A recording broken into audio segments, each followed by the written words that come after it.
The man who once left Grace Whitman with nothing was now standing outside a Brooklyn bakery at 2:13 in the morning, soaked to the bone, whispering the words she had once begged to hear from him. "Please don't walk away." Rain slid down the front window of Harbor Light Bakery in silver lines, blurring the glow of the street lamps and the shape of Ethan Caldwell's black town car parked crooked at the curb. Grace stood behind the glass with flour on her hands, her apron tied over a faded blue sweater, and a tray of warm dinner rolls cooling beside her. For a second she thought exhaustion was playing tricks on her. Ethan Caldwell did not come to places like this. Men like him lived 50 stories above the city, behind private elevators and quiet walls, where mistakes could be cleaned up by lawyers before breakfast. But there he was, white shirt clinging to his shoulders, expensive suit ruined by the rain, his face pale under the bakery sign. 1 year ago, that same face had been calm when his attorney handed her a white envelope in the lobby of his penthouse. Not angry, not sad, calm. That was what had broken her most. Grace had come home from a double shift, still smelling like coffee and winter air, expecting Ethan to be waiting with the takeout they used to share on the floor when life still felt possible. Instead, the doorman would not meet her eyes. The elevator opened to silence. Her clothes were gone from the closet. Her books were stacked in 2 cardboard boxes. On the kitchen island sat divorce papers, a non-disclosure agreement, and a check made out for $1. $1. The amount was not a settlement. It was a message. You are worth nothing here. She remembered picking up the check with fingers that would not stop shaking.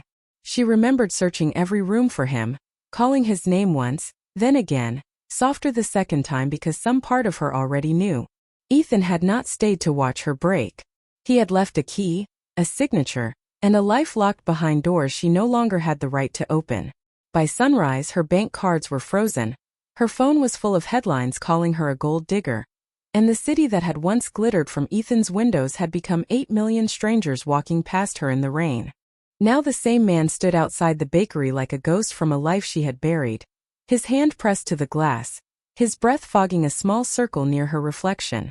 Grace did not move. She only looked at him, at the water dripping from his hair, at the desperation sitting in his eyes where pride used to be. He said her name again, barely loud enough to pass through the door. Grace. Mrs. Nolan's old wall clock ticked above the ovens. The smell of yeast and butter filled the room, warm and honest, everything Ethan's world had never been. Grace slowly wiped her hands on a towel and walked toward the entrance. Every step sounded too loud. When she unlocked the door, cold air rushed in first. Ethan did not step inside. He just stood there, as if he finally understood that some thresholds could not be crossed without permission. "What do you want?" Grace asked. Her voice was steady, and that surprised them both. Ethan swallowed. Up close he looked thinner, older, like the last year had taken pieces of him money could not buy back. "Caldwell Industries is collapsing," he said. "Victoria set a trap. The board is turning against me. Thousands of employees could lose everything by Friday." Grace stared at him. She waited for the old ache to rise, the one that used to steal the air from her chest whenever she heard his name. But what came instead was colder, clearer. "And why are you here?" Ethan's eyes dropped to her apron, to the flower on her sleeves, to the woman he had once allowed the world to humiliate. Then he lifted his gaze and said the words that made the rain, the ovens, the whole sleeping city seemed to hold its breath. "Because you're the only person who can save me." Grace did not answer right away. She kept one hand on the bakery door and let the silence stretch between them, not because she wanted to punish Ethan, but because silence had been the only thing he gave her when her whole life fell apart. Behind her the ovens hummed. The old clock kept ticking. Outside, rain tapped against the awning in a steady rhythm, the same kind of cold city rain that had followed her the night she was thrown out of his world. Ethan stood on the sidewalk, waiting, and for the first time since she had known him, he looked like a man who understood what waiting cost. Grace's eyes moved past him to the town car, to the driver pretending not to watch, to the dark leather seats and tinted windows. A year ago she would have climbed into that car without thinking. She would have believed that wherever Ethan was taking her, she was safe. That was the old Grace. The woman standing in the bakery doorway had learned safety could not be borrowed from another person's name. "You should call your lawyers," she said. Ethan gave a small, humorless breath. "I did. Your consultants. I called 3 firms. Your father. His jaw tightened at that, and Grace saw the answer before he gave it. My father is part of the problem. The words hung there, heavier than the rain. Grace looked down at her hands. Flour had settled in the lines of her palms, pale and stubborn. The way hard work always left proof behind. She remembered another kind of proof. A white envelope, a locked elevator, a $1 check folded so sharply it could have cut her. She had carried that check in her coat pocket for weeks, not because she planned to cash it, but because some wounds needed a shape. She had slept in the storage room behind this very bakery with sacks of flour stacked beside her like quiet witnesses. Mrs. Nolan had found her there the first morning, curled under an old gray coat, too proud to ask for help and too tired to pretend she was fine. You know how to clean sheet pans? The older woman had asked. Grace had sat up, cheeks burning. I can learn. Mrs. Nolan had simply nodded. Then start with those. That was how Grace rebuilt herself. Not with speeches. Not with revenge. With hot water, cracked knuckles, 12-hour shifts, and night classes at the public library 3 blocks away. She learned bookkeeping because the bakery needed it. She learned contracts because suppliers kept slipping fees into small print. She learned negotiation because people smiled when they thought they could take advantage of a woman with no last name powerful enough to scare them. The first time she saved Harbor Light from a predatory lease, Mrs. Nolan cried over a stack of invoices. The second time, a florist on Atlantic Avenue asked Grace to look over a vendor agreement. Then a family-owned diner. Then a small shipping company in Queens. By winter, people were whispering about the quiet blonde woman in Brooklyn who could find the trap in any contract. Ethan knew none of that. He had not been there when Grace ate day-old bread for dinner. He had not been there when she bought a used laptop with tips saved in a coffee can. He had not been there when she stopped flinching at her own reflection. Now he wanted the woman his absence had built. Grace looked back at him. Why me? She asked. Ethan's face changed. Not surprise. Shame. Because the contract is designed to look harmless. Everyone else is reading what it says. You always knew how to read what people were trying to hide. For a moment, the compliment landed too close to the part of her that still remembered loving him. She stepped back before it could soften her. I am not getting into your car. I can bring the files here. No. Grace glanced over her shoulder at the bakery, at the trays cooling under clean towels, at the place that had taken her in when his world threw her out. Then she faced him fully. Tomorrow morning. 8 o'clock. My office. Ethan blinked. Your office. 3rd floor above the bakery. No security team. No board members. No father. And no Victoria. His throat moved. Grace, there are only 48 hours before the emergency vote. Then do not be late. She started to close the door, but Ethan spoke again, softer this time. I am sorry. The words slipped into the warm bakery air, fragile and late.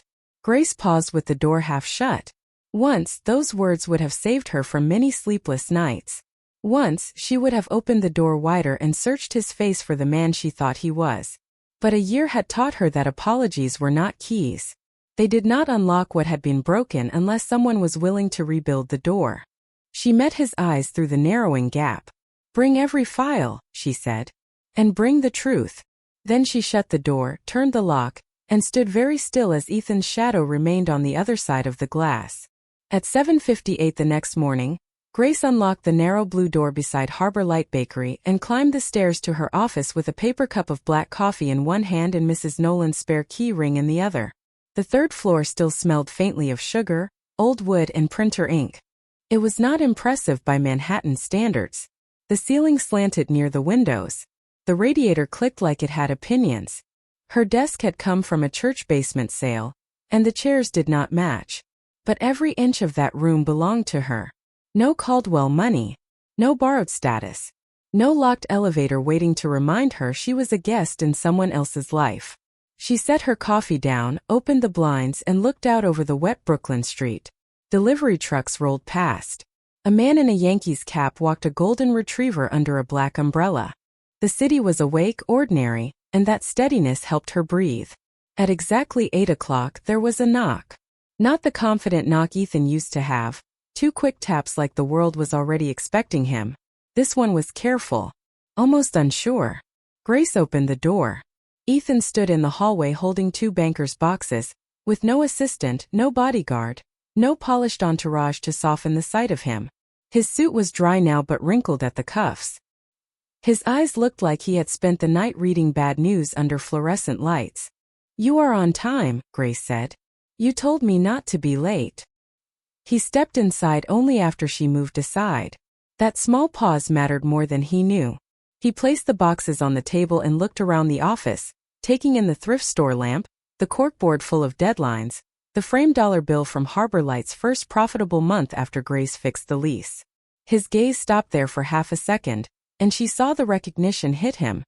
She had built a life in the space where he expected ruins. "Sit," she said. Ethan sat. Grace did not. She opened the first box and began pulling files with clean practice motions. Merger agreement, emergency financing terms, board correspondence, asset transfer schedules. She read the labels, sorted them into piles, and asked questions without looking up. Who drafted the bridge loan? Whitcomb and Reed. Who recommended them? Victoria. Who pushed the accelerated vote? Ethan hesitated. My father. Grace's fingers paused over a folder. Of course he did. The old Ethan would have defended his father immediately. This Ethan only looked down. I should have seen it sooner. Grace opened the loan summary and scanned the first page. You should have seen many things sooner. He accepted that, and somehow his silence irritated her more than an argument would have. She wanted him arrogant. She wanted him cold. It would make this easier. Instead, he sat across from her with both hands folded, taking every sentence like a debt finally coming due. For the next hour Grace worked. The room filled with paper sounds, the scratch of her pen, the low rumble of buses below. Ethan answered when asked and stayed quiet when he was not. She found 3 strange timing clauses, 2 duplicate shell vendors, and a termination penalty that made her stomach tighten. Then she reached a subsection buried on page 87 of the operating agreement. Her eyes narrowed. She read it once. Then again. Grace? Ethan asked. She lifted one finger for silence. The clause was written like boilerplate, plain enough to lull a tired executive into passing over it. But the dates were wrong. The definitions were too broad. The word temporary appeared 4 times, each time tied to a different trigger. She pulled the asset schedule closer and felt the pattern click into place with a quiet, terrible precision. This is not just a bad deal, she said. Ethan leaned forward. What is it? Grace turned the page toward him and tapped the paragraph with her pen. If Caldwell Industries misses the Friday liquidity threshold by even $1, voting control transfers to the emergency financing partner for a temporary review period. Ethan's face went still. That partner is Hale Strategic. Victoria's company, Grace said. And temporary is undefined here, which means it can last as long as they can justify instability. He stared at the page, the color draining from his face. She would control the company. Not just control it. Grace pulled another folder from the pile. She would be able to sell off divisions, replace leadership, and blame you for triggering the default. Ethan pushed back from the table as if the chair had become too small for the truth sitting in front of him. Grace watched him carefully. Last year, a discovery like this would have made him angry. He would have reached for his phone, issued orders, turned the room into a battlefield of expensive voices. But now he only whispered, How did I miss this? Grace looked at the files, then at him. Because you trusted the wrong people. The sentence landed between them with more meaning than the contract. Ethan closed his eyes for a moment. When he opened them, there was something raw there. Something she had not seen even on the night he said he loved her under the lights of the Brooklyn Bridge. I did that before, he said. Grace knew what he meant. Her hand moved toward the bottom drawer of her desk before she could stop herself. Inside was a small envelope, worn at the edges from being opened too many times in a life she no longer lived. She did not take it out. Not yet. We are not talking about before, she said. We are talking about Friday. Ethan looked at her, and for one quiet second, neither of them believed that was true. The next morning, Grace did not meet Ethan in the bakery office. She met him in Manhattan, 28 floors above Madison Avenue, inside a temporary conference room Caldwell Industries kept for private crisis work. The room was all glass, steel, and quiet money, the kind of space where even the water bottles looked expensive. Grace arrived in a navy coat, carrying one leather folder and the same calm expression she had worn while rescuing diners, flower shops, and family businesses from contracts written by people who thought small print could hide a knife. Ethan was already there. So were 3 senior attorneys, 2 outside consultants, and a gray-haired man Grace recognized from business magazines before she ever heard him speak. Richard Caldwell stood at the head of the table like the building belonged to him because in some ways it always had. He looked Grace up and down once, not with surprise, but with the cold curiosity of someone seeing a locked door where he expected an open hallway. "Miss Whitman," he said, "this is an internal matter." Grace placed her folder on the table. "Then it should have been handled internally before your emergency financing partner gained the right to take control of the company." One of the attorneys shifted in his chair. Richard's mouth tightened. Ethan stepped forward. "She stays." 2 words. Simple. Public. Late but not meaningless. Grace did not look at him, though she felt the weight of it. A year ago he had let other people speak for him. Today he had started by speaking for the truth. Richard gave his son a measured glance. "You are emotional." "I am informed," Ethan said. The room went still. Grace opened her folder and began. She did not raise her voice. She did not perform. She laid out the clauses one by one, clean as stitches. The liquidity threshold. The undefined temporary review period. The emergency voting transfer. The shell vendors tied to Hale Strategic. The altered forensic report. Every page turned made the room smaller around Richard Caldwell. Every date connected last spring to Friday's vote. At first, the attorneys listened with polite resistance. Then they began taking notes. One consultant stopped checking his phone. The second asked Grace to repeat a number. Ethan stood near the window, silent, his reflection pale against the city behind him. When Grace reached the forged evidence against her, she paused. Not because she was afraid. Because some truths deserved to enter the room slowly. She removed the old envelope from her folder and set it beside the forensic report. Richard's eyes flicked toward it. Ethan's breath caught, almost inaudible. Grace slid out the $1 check and placed it flat on the table. The paper was creased from a year of being carried, unfolded, folded again, and carried through days when she had needed proof that she had survived the insult. "This was given to me the night I was removed from Ethan Caldwell's life," she said. No one moved. "I was accused through whispers, not evidence. I was asked to disappear through paperwork, not conversation. I was paid $1. Not because that was a legal requirement, but because someone in this family wanted me to understand my place." Richard leaned back. "That is not relevant to the company's current exposure." Grace looked at him then. Fully. Calmly. "It is the pattern." The words landed harder than anger would have. She tapped the forensic report. "A false story was created about me. A false story is now being created about your son. In both cases, the purpose was control." Ethan turned from the window. His face was tight, but he did not interrupt.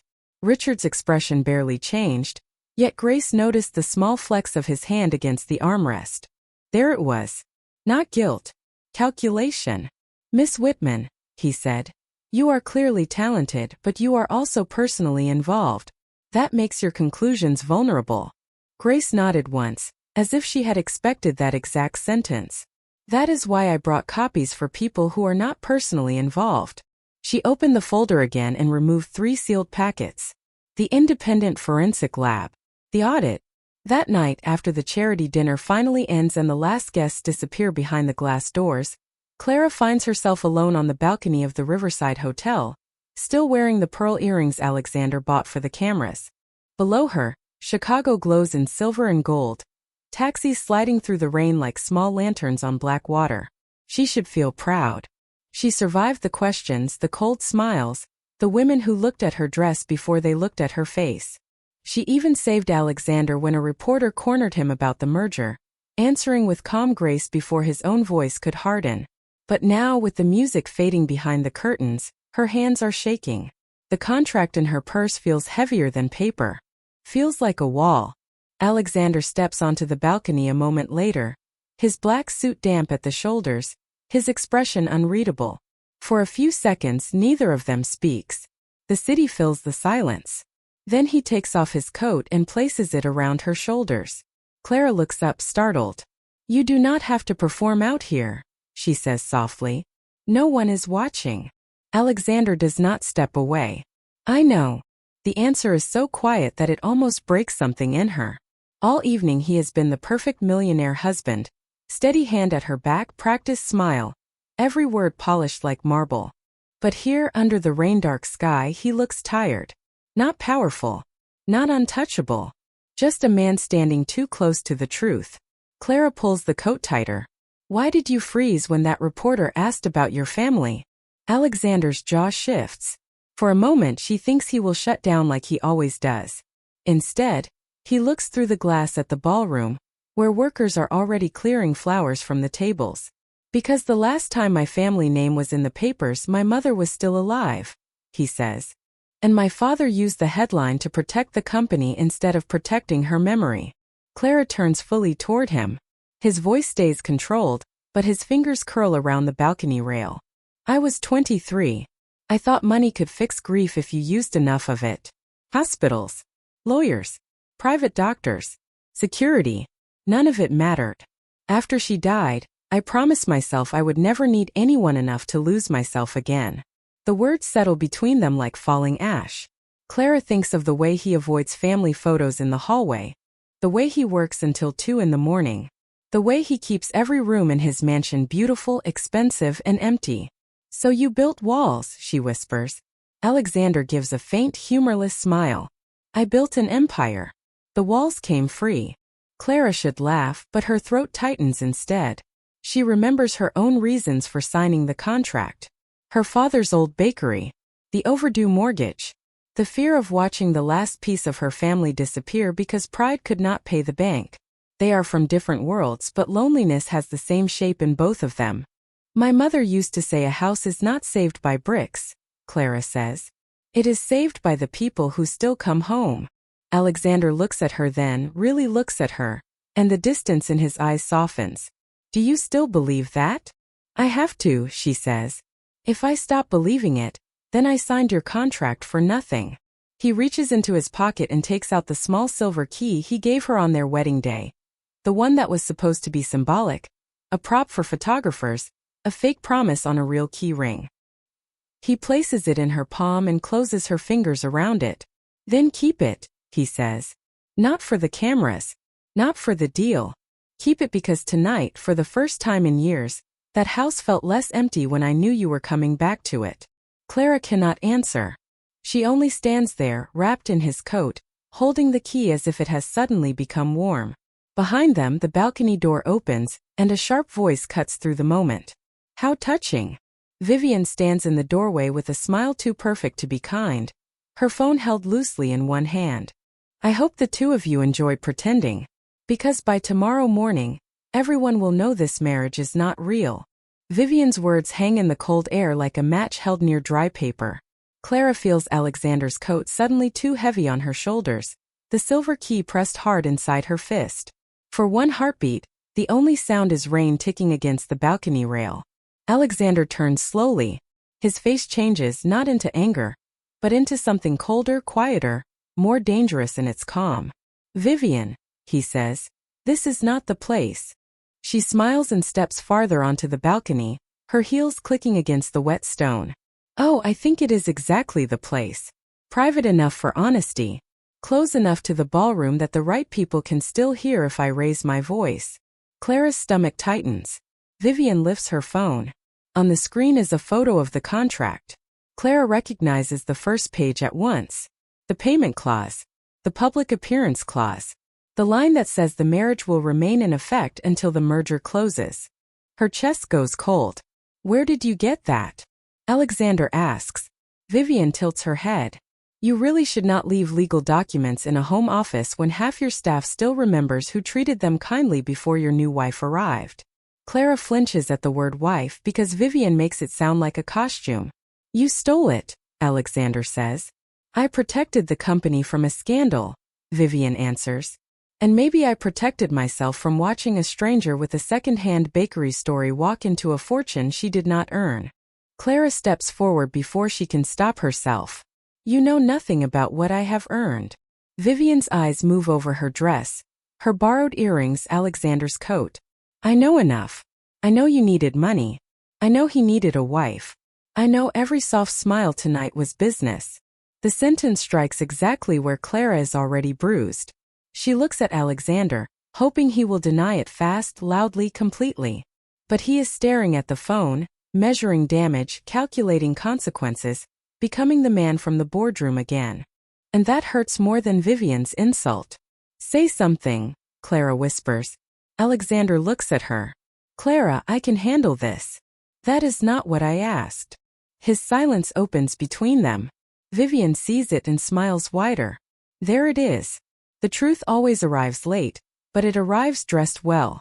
Clara pulls the coat from her shoulders and places it over the balcony chair. The night air bites through her dress, but she barely feels it. I stood beside you tonight while people judged my voice, my shoes, my family, my worth. I did it because I thought maybe, somewhere underneath all of this, we had started being honest. Alexander's expression shifts. We have. No, she says softly. You told me your pain. You gave me a key. But when it mattered, you still looked at me like part of the problem to manage. The words land hard. Alexander takes one step closer. Clara, please. Vivian gives a small laugh. How sweet. The hired bride wants respect. Clara turns to her, eyes bright but steady. No. The woman who saved his public dinner, protected his merger, and kept her father's bakery alive wants respect.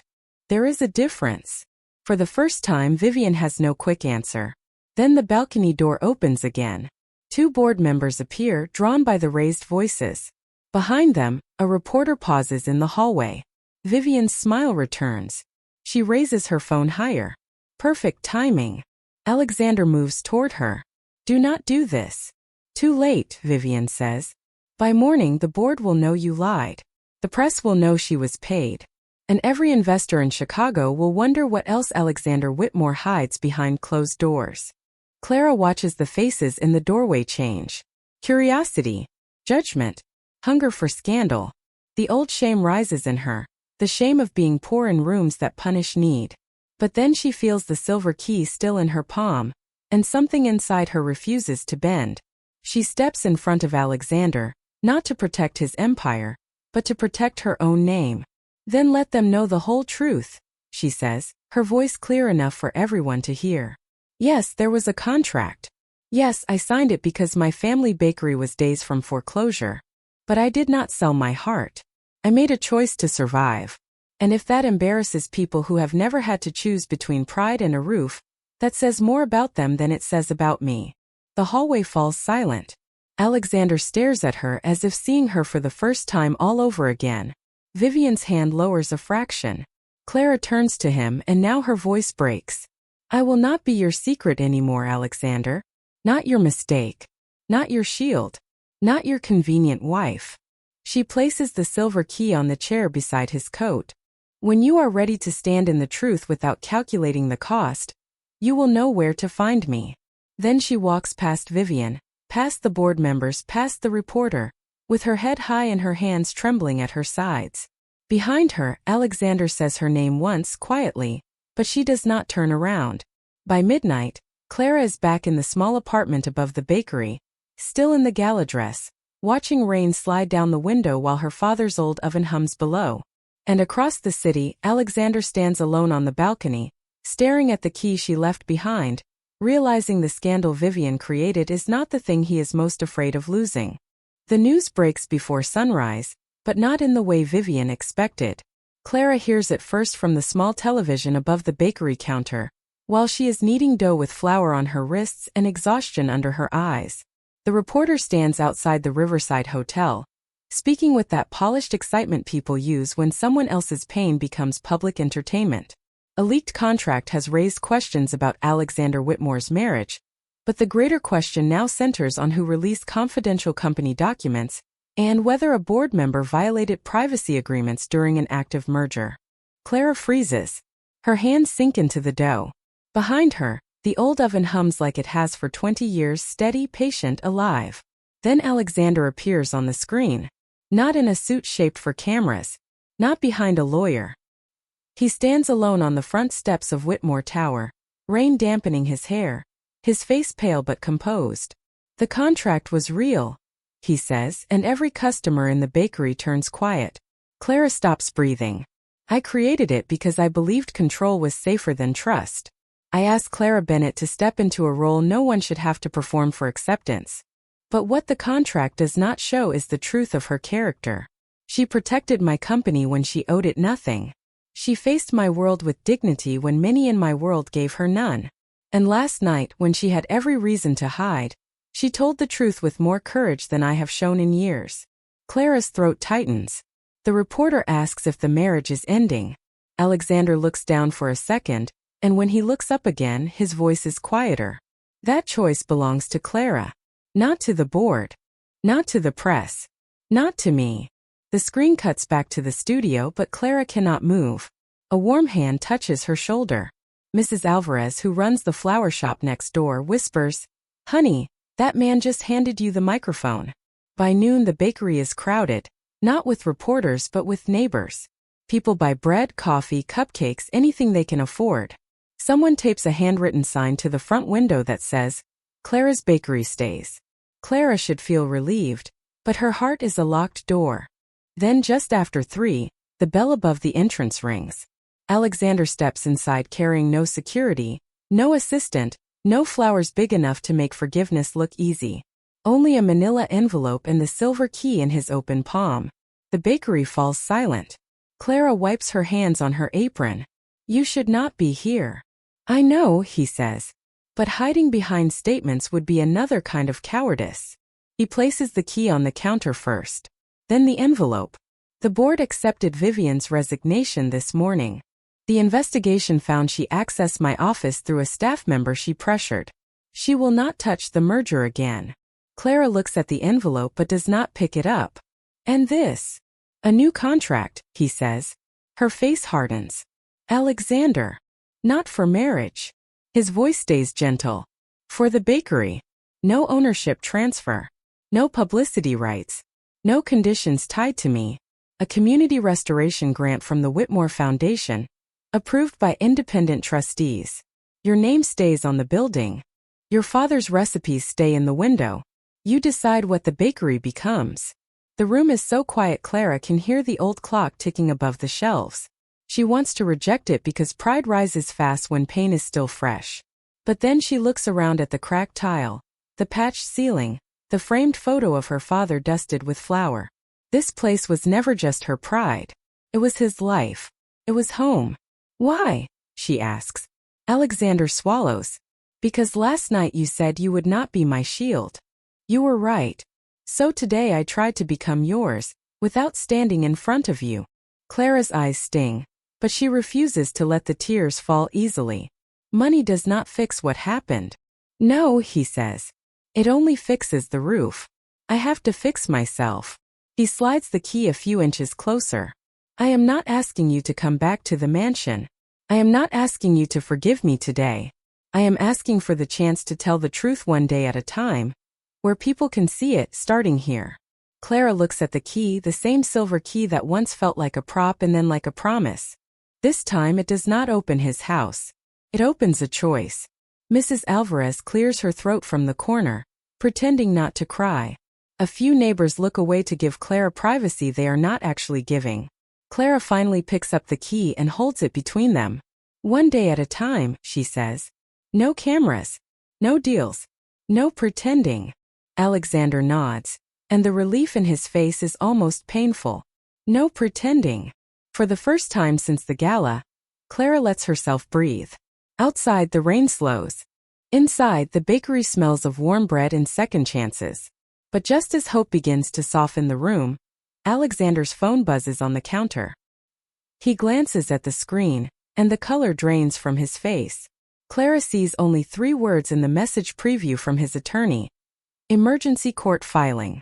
Alexander reads the message twice, and Clara sees the old fear move through him, the kind that used to turn his heart into a locked room. Vivian filed an injunction. he says quietly. She is trying to freeze the foundation grant and delay the merger by claiming I use company influence for personal reasons. The bakery air changes. A few neighbors whisper. Clara looks at the envelope on the counter, then at the silver key in her hand. For 1 second she sees the easy path. Give it back. Step away. Let his world burn without dragging hers into the smoke. But then she remembers the balcony, the way he finally told the truth in front of everyone, the way he came to her bakery without armor. Then we answer it, she says. Alexander blinks. We. Clara lifts her chin. You said no pretending. That includes pretending I am not involved. By the next morning, Clara walks into the Cook County Courthouse in a simple navy dress. Not borrowed, not expensive, but hers.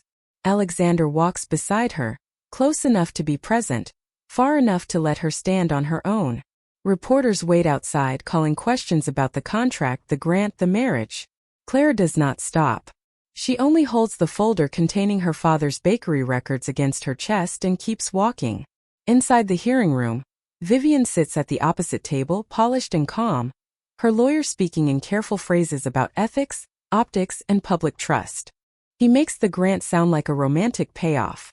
He makes Clara sound like a woman bought twice, first as a wife then as a charity case.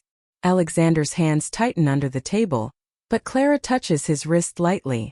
Not to calm him, to remind him. Truth does not need to shout.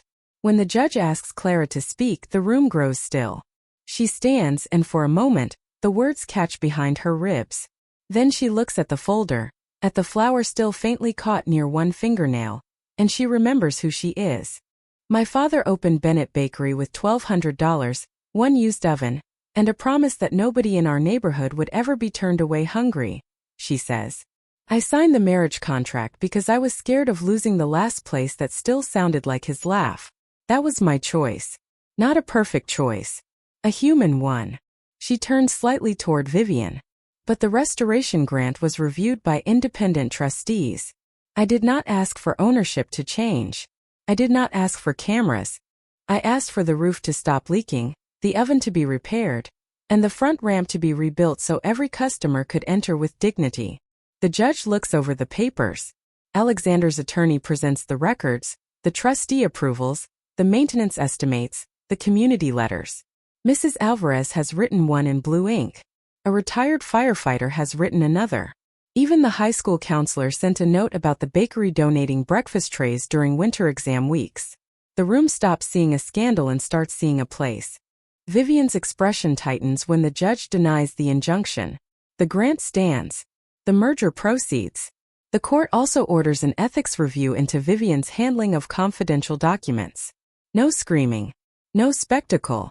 Just consequences, clean and final. Outside, reporters surge forward. But Alexander steps back and lets Clara reach the microphones first. She looks nervous but not small. Bennett Bakery will reopen after repairs, she says. And when it does, the first 100 cups of coffee are on the house. A soft laugh moves through the crowd. Then Alexander takes her hand, not for performance, not for rescue, but because she reaches for him too. 3 months later, the bakery windows shine under a clear Chicago morning. The roof is fixed. The oven is new, but her father's old rolling pin still hangs above the counter. The silver key now opens the front door. Not a mansion, not a contract, but a home they chose to build honestly. Alexander arrives before dawn every Saturday, sleeves rolled up, learning to glaze cinnamon rolls badly while Clara laughs and tells him he is still not ready for the morning rush. He does not mind. He likes being useful more than being admired. On reopening day, the line stretches half a block. Mrs. Alvarez brings flowers. Board members come without cameras. Neighbors fill the room with warmth. And near closing, when the last tray is pulled from the oven, Alexander kneels beside the small table where Clara's father used to count receipts. He holds out no diamond large enough to silence a room. Only a simple ring and a folded copy of the old contract, marked void in red across every page. No terms, he says, voice unsteady. No deadline. No performance. Just the truth. Clara Bennett, will you marry me again, this time for real? Clara looks at the man who once tried to control love because he feared losing it, and she sees him now, open, humbled, waiting.